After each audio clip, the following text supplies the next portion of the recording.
So, the gangstalkers slash terrorists have been shocking my mouth on and off for the past couple of days. They like to do this every now and then.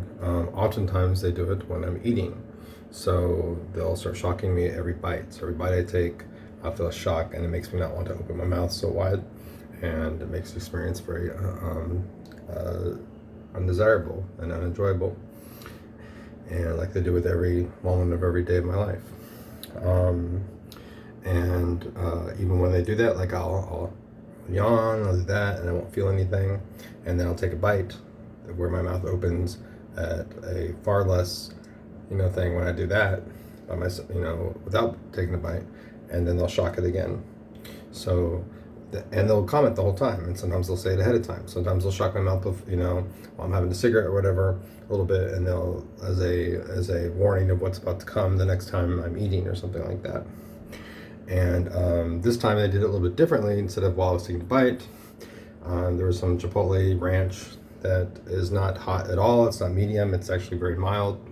And so I'm outside smoking after I had like a wrap that I made with turkey and cheese and Chipotle ranch, which again is mild. It's not spicy in any way whatsoever. And it felt like my lips were kind of swelling up. It felt like I was feeling like some shocking and some numbness around my lips. And for the past couple of days, they've been shocking the corners of my mouth a little bit. And they're like, ooh, and they're commenting on it. They're like, ooh, it must be a psychosomatic reaction to that Chipotle ranch. Or you must be having a whatever reaction it's called that we're not allowing you to think of right now, because we're not saying the word right now, and you're saying verbatim what we're saying to you right now, Kip. And your dad will never believe you, and he'll never watch this video, and your sister will watch it, and she'll still believe that these are schizophrenic voices commenting beforehand and afterwards, beforehand, during, and afterwards, because schizophrenia ever does that. So they've been shocking my mouth for the past couple of days in the corners. I have a little bit of scabbing right here, right there, and right there. It's very humid here in Austin. We've had like 100-degree heat. There's no reason for my lips aren't chapped. The corners of my mouth have not been chapped. I can cover it like this at times. A lot of times I don't even bother doing that anymore, because sometimes it seems to make the attacks go on for longer. And they only do it for a little bit, and they'll stop doing it, and they'll do it for a little bit again. So again, and I have video of this where it's a little bit more severe, but again, they've only been doing this for a couple of days on and off. I can feel like a scab here, and I can feel scabbing there, and that's not dried food or anything like that. So once again, I have physical proof, and I can feel it, and I can feel it with my hands at times when I do that.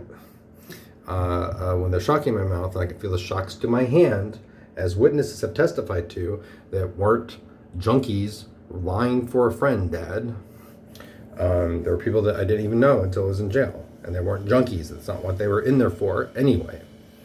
And you're never going to even watch this video, and Robin's might watch it, and then she's still going to say you should go to the hospital, the doctor, try medicine. Robin, I've tried at least three medicines for schizophrenia that had more than enough time to take an effect on a real schizophrenic person.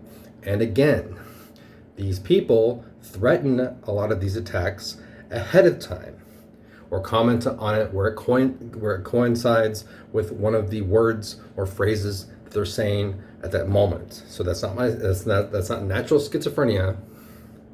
That's my brain is detecting some sort of like nerve damage attack on my body, which can't be felt external to the human body by another body part or by other people. That is impossible.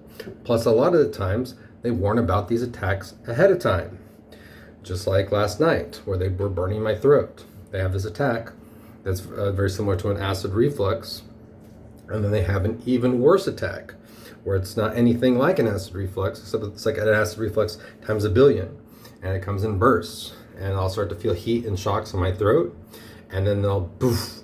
And then it just feels like there's a deep burning and electrical shocking sensation inside my throat. And then they did that 2 nights ago, and then last night they threatened that they were going to do it again in advance of the attack. And then they did it again. And between each burst of the fireball. And as I'm saying fireball, they're literally playing the sound effect to Street Fighter where the guy goes, fireball. That is not schizophrenia. Like, I wasn't even thinking about that. And as I'm saying, they do that a lot of times when they say a word, or when I say a word that they're suggesting, they'll play a sound effect that coincides with that. So between each burst of that, not every single one, but a lot of them, they were like, here comes another one. And then like heat, electrical shocks, and then burning fire right there. And it got to the point where sometimes I would do this because I wasn't sure where the attack was coming from. And I could feel shocks here on my neck and right here near my shoulders. And I would also do this and then did this. And oftentimes when I did that, I felt shocks to my forearm, shocks to my hand. And in any case, they always found a way to get through my throat. And sometimes they were like, maybe we're going through the back of your neck and burning it that way. Ooh, isn't that a scary thought? We're going to burn a hole in your esophagus. I'm making a joke. Like, oh, maybe people will think you're bulimic, even though you're too fat to be bulimic.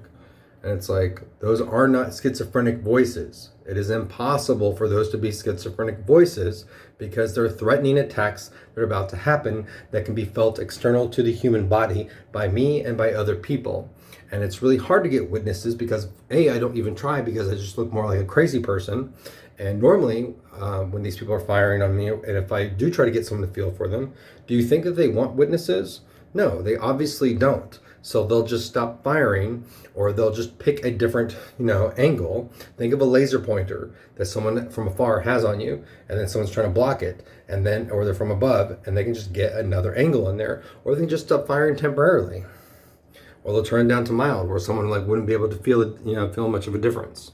And they wouldn't notice it. So again, it is impossible for these to be schizophrenic voices. And again, today, yesterday, I walked by the Renner Center truck again, the RIC truck. Like for days, they've been like, a couple of days ago, they were like, oh, there's two Renner Center, and I wasn't even paying attention, although I know it's coming up because they've gotten me in the habit of that. And they, the first time they did it, they were like, we're going to rack your balls. Because look, there's a Renner Center truck. And then I was like, oh yeah, there's a Renner Center truck there. They're like, okay, we're going to rack your balls. And then my balls got shocked and crushed. It literally felt like my balls were being shocked and pressed down upon. And I can hover my hand in front of it, and I can feel a shocking pressure on my hand that partially or fully blocks the attack, depending on the time of day.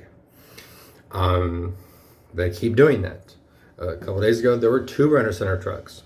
I knew that it was probably going to come up, but I wasn't paying attention to it. And then then I felt two rapid bursts of electrical shocks and pressure on my balls. And they're saying double. We're doing a double attack on you because there's two rack trucks, Renner Center trucks. That's why we're racking you balls in a double pattern. And again, they said that ahead of time. I didn't even notice that there were two Renner Center trucks. I didn't notice there was any Renner Center truck. But I knew it was probably coming up because it's always parked in the parking lot somewhere of the strip mall. Sometimes a lot of times there's one right next to the sidewalk. Sometimes there's two apart. Sometimes there's one here and one over there. Sometimes there's just one. And sometimes that one is not even near the sidewalk. But, they always warn me when it's coming up because it's like, it's, just a couple minutes away from the hotel. They're like, what's coming up now, blah, blah, blah, blah. And then this time, again, I didn't even look up to see that it was there, although I knew it was coming because they were warning about it. And even if I had looked up, I wouldn't have noticed that there were two trucks at the distances that I was at. And then before I even looked up to even see that it was, up ahead, they were like double. And I felt the double attack. And they were saying, we're doing a double attack on you because of the two trucks. The odds of those being naturally occurring schizophrenic voices coinciding with a naturally occurring shocked and crushed pressure to my balls, not just a feeling of pressure, an actual pressure to my balls, pressing them against my thighs, and then having shocks to them, which I can feel external to my body with my hand when I hover over it. So the chances of either one of those being naturally occurring things is already impossible. The chances of those being naturally occurring things that coincide with each other, one warning of the attack in advance of that, not just that there is an attack of the shocks and crushing sensation to my balls because there's a rack or Renner Center truck coming up, but the fact that there's two of them that I'm not even able to see until I get closer after they've already told me that is even more impossible to be naturally occurring things. So Robin, I don't need to go to the hospital because they don't care about that shit. And again, Dad, you have the nerve to like send like these hateful texts to me, and for you to say, what am I doing to look up for a rescue? Like, have I looked into it?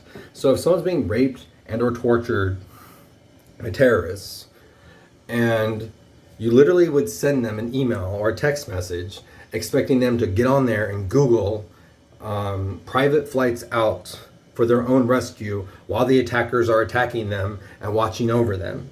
Like, you literally have the nerve to even suggest that or expect that from someone, even when you're not even doing anything about it yourself. And you won't, even if they go through that footwork. Just like when you asked me to find 2 detectives, and again, I found one, and I went through the time and effort of vetting every other one in the list and told you the other ones, like I could have just slapped on another name on there, Dad, to satisfy your 2 minimum requirements that you are so adamant about, and back in 2017. But no, I went through more effort and more time to vet those things so that you wouldn't waste your time hiring someone that wouldn't be appropriate for the job. And you totally disrespected that at the time that I went into that while I'm being attacked by these people. And just like then, over 3 years later, after breaking your promise then, like you expect me to look into private flights or this or that when I'm the victim being attacked. That is the most evil, insensitive, unsympathetic, that's the most evil, like how could you even, like what kind of person does that? Oh, you do.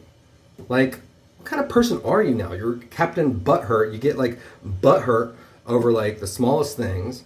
And then like, so that retroactively, because that one video of my last will and testament, so like that was so hurtful to you. Like, what? How do you think? How much do you think I'm hurting for me to have said that? And it wasn't even that insulting to you.